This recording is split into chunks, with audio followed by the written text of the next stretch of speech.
Howdy my total is always Tubular Gamers, and we're back with, you guessed it, another video. Thanks for coming back to the channel. You know, it's the end of the year, we got these year-end lists, and today we're going to be talking about some of the best horror games of 2023. You know, there was actually some pretty good horror games this year, from the little indies all the way up to the big AAA boys. I mean, there was even some horror game remakes. I think if you're a fan of horror games, 2023 was one of the better years. Honestly, it's probably one of the best years for horror gaming in years. So yeah, I thought I'd talk about a few of my favorite horror games of the year. This list is in no particular order. I'm not giving these games like a full review, but I'm just sharing my thoughts on them and why I enjoyed them. I'm also just one person. I did not play every horror game released in 2023. There's plenty that I missed, and so maybe in the future I'll go back and play them. I'd love to know down below which games you think I'm missing, which games are the best, which games should you check out, yada yada yada. Please like, share, comment, subscribe. We got the super thanks and the Patreon going on as well. Any support is truly and greatly appreciated. So no long ass intro here. Let's just get into it. What were some of my favorite horror games of 2023? Let's start it off with maybe the biggest horror game of the year, the Resident Evil 4 remake. Now, the original Resident Evil 4 I've talked about a couple times on the channel. You know, it is a beast of a game. That original game was phenomenal for the time. It was really groundbreaking. And for the longest time, if you asked me what my favorite Resident Evil was, I would say Resident Evil 4. Nowadays, I'm probably saying the Resident Evil 4 remake, because this is a fantastic remake. This game takes everything from the original game, really not only just brings it into the modern era, but puts a new shine on it and really actually focuses a bit more on the horror roots. You know, the original Resident Evil 4 had a pretty campy atmosphere, and some of the stuff Leon said was just hilarious, and this game kind of does away with that. I mean, I'm sure there are plenty of people that don't really like that Leon's less campy or goofy or says cheesy things and he's a lot more serious here, but I actually think it's a welcome change. I like that they take the story more seriously. I like that the atmosphere and setting is a lot more dark than the original ever was, and Leon is, yeah, he's a lot more serious in this game. He's not messing around, and you know, when it comes to being a scary game, a lot of people said RE4 wasn't really scary. I always thought the game was really scary. Like when the chainsaw guy shows up for the first time, I remember crapping my pants when I was younger. And this remake, I think it's just as scary as the original, if not scarier. Like, there's plenty of moments that are genuinely scary. Sure, there are plenty of action moments, especially on the island where things just go crazy, but this game was tense. There was a ton of different parts where I was like, oh shit. And one of the reasons that it was so tense and scary was because I played on hard. They recommend you play on hard if you played the original, and I'm going to just say this game is not messing around. This game is way harder than the original game. The enemies can really mess you up. You actually have to manage your resources, and the game just gets relentless, especially in the castle. Like, it was relentless, especially in the maze. I was like, damn, this game is not letting up. It is full 100 serious mode here. No games, no fun allowed. It is serious mode, but seriously, this game was an absolute blast playing through it. I played through it twice now because I liked it so much. Like, it is just a fantastic horror game. It is scary, it's tense, the gameplay is fantastic, the combat, it was great in the original. The combat is even better now. I've heard the combat described as like a sandbox, and yeah, I'd agree. There's so many different options and ways to go about, like, every encounter, all the boss fights. The combat is a ton of fun. It is incredibly satisfying. It's engaging, it's exciting, it's challenging. They keep coming up with new scenarios, new areas. A few things are changed from the original. Boss fights gone, boss fights added. I really do like the changes. I think they are all for the better. Like, the gameplay is nothing short of phenomenal. The pacing, the flow, how everything continues along, it is just excellent. It's somehow better than the originals, and the game looks nothing short of incredible and beautiful. Like, the presentation is just so good in this game, and I am sure plenty of people are ready to call me out saying Resident Evil 4 was and never will be scary, but I disagree. I think that this is a scary game, and it's definitely got a tense atmosphere, which I think leads to a great horror experience. The atmosphere, seriously, it's so good in this game. Resident Evil 4, I cannot recommend it enough. Yes, it is a remake, and it's not crazy new with its ideas or innovative for the horror genre, but man, horror games, survival horror games just don't really get any better than this, at least in my opinion. But it's not the only game we're talking about today. Today we have Dredge, the indie darling that absolutely blew up and is one of the best indie games of the entire year. Dredge is really unique. This is a very unique take on a horror game. Like, I don't know what the developers were on, but they were on something good when they were coming up with this game. It is a very unique premise for a game. So you're actually fishing. It is a fishing game. You know, if you've played like Animal Crossing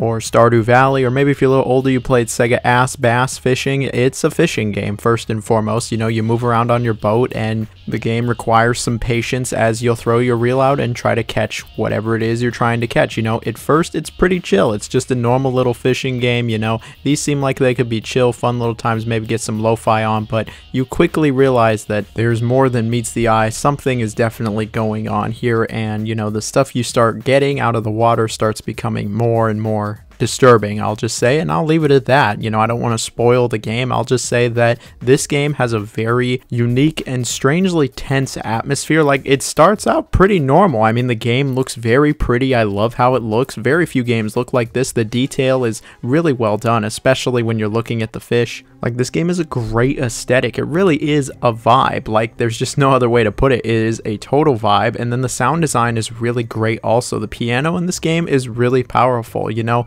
this game's setting, its atmosphere, and just vibing in it really is a huge part of Dredge. And then the actual fishing itself, you know, the gameplay's not the most involved. You can even get upgrades to make the challenge just basically trivial. But the game is certainly more than just its gameplay. It's about the story. It's about how everything progresses. And by the end of it, yeah, I think it is one of the best horror game experiences you could have this year. It is a really solid game that I have no problem recommending. And here's another game that certainly doesn't need an introduction, especially not after the Game Awards, and it's Alan Wake 2. Now, Alan Wake 2 is one of the most unique experiences I've had in 2023. Remedy Entertainment, all of their games really are pretty out there, pretty different, and just not what you would expect. Like, I have ranked all the Remedy games. I'll put a link in the description and on the screen somewhere. There's something to go to the video, but I have talked about all of Remedy's games. All of them are very strange. They're all really just different from what AAA games are these days, and Alan Wake 2 might be the most out there game they've ever made. Now, the original Alan Wake I think is a pretty good game, but I don't know if I would say it was a horror game. You know, it was really spooky. It was certainly horror adjacent. It might have had a few horror elements, but I never really thought it was all that scary. It was also pretty straightforward, not only in its plot, characters, and story, but really just how the game played as well. You know, it was just a third-person shooter that was very linear. Alan Wake 2 is nothing like that. Alan Wake 2 is straight up a survival horror game with inventory management, one of the most out there plots that is the opposite of straightforward, and is much more non-linear with you being able to explore these big open areas. The story is just totally out there, with Alan trapped in the dark place and it just really messing with him, and then Saga Anderson getting introduced here, investigating some weird cult out in the woods, and the story is just excellent. Like, it is so interesting, it is mysterious, you have no idea where it's going to go. It's really captivating, and it has a ton of great moments to it. The story is really what pushes this game forward. I will say it is a slower paced story. This game does not move fast. It moves very slow, and it really likes to take its time with just about everything, but it totally pays off. It's, again, very interesting. You want to see what happens. There's really no way to know what's going to happen next, and some things aren't appear what they seem. I really enjoyed the story, and then the atmosphere and vibes of this game, they absolutely got it here. It is so good. The atmosphere is tense, especially when you're Alan. When it comes to being a horror game, how scary is it? I won't lie to you, it's not the scariest game in this video. You know, it does have a tense atmosphere plenty of times, but most of the scares could be just kind of jump scares. I wouldn't say it's all that scary, but a few moments did get me. It did genuinely get me. But I can also say there were several moments that were tense and unsettling, so that definitely adds to the horror atmosphere. And then the game's presentation is just fantastic. The game looks amazing, and the visual design is just amazing. Like, this game won Best Art Direction for a reason. It's so good. Like, barely any games, no game has ever looked like this. You know, Remedy has dabbled in the past with the real life stuff, but here it is so well implemented. I love just the art direction and just how different it looks from every other AAA game, you know. And as for the gameplay, I really enjoyed it as well. It is slower paced. You don't fight a bunch of enemies, especially not at the beginning of the game, but you will fight some Taken as Saga and Alan. But a lot of the game is investigating, whether you're investigating in the dark world as Alan or you're doing it as Saga. I really enjoyed the gameplay. I know some people don't like that it's not as straightforward. There's not really a lot of action and it does take its time, but I think it really builds up the atmosphere. It builds up this game and the encounters, and I really enjoyed the flow and the pace. The game also is a decent length, taking over 15 hours to finish, which I did not expect. But again, the game was so wild and out there that I just was intrigued the entire time. The game has some excellent set pieces, and if you're into horror at all, I think this is a game to check out. I would also recommend the first one. Like, I know plenty of people have said, oh, you don't need to play Alan Wake 1 to enjoy this. No, I really think you should play Alan Wake 1 before you play this. I mean, I recommend all of Remedy's games, especially because there's so much fan service here to them, but I'd really recommend Alan Wake 1 before you play this one. It's not a long game either, and it's really cheap, but either way, Alan Wake 2, very good horror game. Now, our next horror game, you might have forgot it even came out this year, but here we have My Friendly Neighborhood. Now, this game right now is only on PC, but it is coming to consoles, hopefully sooner than later, because it's one of the best indie horror games I've played in recent memory. The way I came about this game was actually really traditional, for lack of a better word. I went to a game show, it was Day of the Devs in San Francisco last year, and was like, oh, this is like a Muppet horror game, kind of like Five Nights at Freddy's or something, and then I played the demo and was immediately hooked. And so when the game came out this year, you knew I was going to be there to try it out, and I was not disappointed with this game. This game really understands what makes a classic survival horror game, and then has a really unique atmosphere, setting, and characters. You know, a lot of people probably thought, oh, this is the next Poppy Playtime or FNAF or just silly jump scare game that isn't actually scary. No, this game is actually more than both of those games. FNAF and Poppy Playtime, while they are horror games and are scary plenty of the time, I wouldn't call either of them survival horror games. This game is an actual survival horror game. You will be managing your resources. You actually have to even manage your box Resident Evil 4 style to make sure you can collect everything. You can totally run out of resources, you will fight enemies, you'll be exploring around, you'll be getting keys, solving puzzles, going back and forth. I'd say it's most comparable to be reductive to Resident Evil 7 in terms of its gameplay. It's like a real survival horror experience. I didn't expect it to be as authentic as it is, and I really welcomed it. I was immediately like, wow, this is great. And as for the premise and setup, it is pretty unique. You play as like an electrician, a technician who's gonna shut down the satellite of basically what is the Muppets' old television station. It came on for some reason, and well, the Muppets don't want you to do that. This game though, it actually has a pretty good message. It has a good story. I like the characters. I like the voice acting. I like that Arlo is one of them. You know, I don't even think he mentioned that, so there's your free shout out. Arlo the puppet is in this game. But seriously, I like the characters. I like the vibe. I like the aesthetic. You know, I love the Muppets, and so this kind of seemed like a no-brainer that I'd like the game. And the game is scary. You know, I'm sure plenty of people see this and go, oh, this game isn't scary. There's just Muppets grabbing you.